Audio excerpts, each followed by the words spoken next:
நமக்கெல்லாம் ஒரு பெரிய பவர், நம்மளை மீறின ஒரு பெரிய சக்தி ஒண்ணு இருக்கு. அது பேர் இறைவன். பேர் என்ன?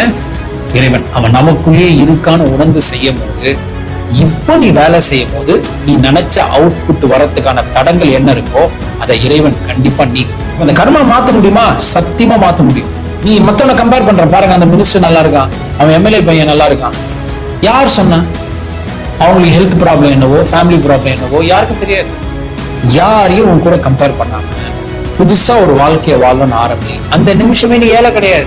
எவ்வளவு பெரிய ராஜா வந்தாலும் போருக்கு போகும்போது என்ன உட்காந்து அவனுக்கு பட்டு கொஞ்சம் விசிறினே போவாங்க. கத்தி எடுத்து இறங்கி அந்த தூசியில சண்டை போட்டுதான் ஆகணும். அப்படி முன்னாடி நின்று சண்டை போட்டாதான் அவன் ராஜா. அப்புறமா திருப்பி அவன் அரண்மனைக்கு வந்த உடனே நல்லா உட்காந்துக்கலாம். நீ அரண்மனையிலேயே வாழ்க்கை முடிஞ்சணும்னா நீ ராஜா கிடையாது, ராஜா உட்காந்துக்க. நல்லா புரிஞ்சுங்க, நீ ராஜாவாவே வாழலாம், நான் கேரண்டி.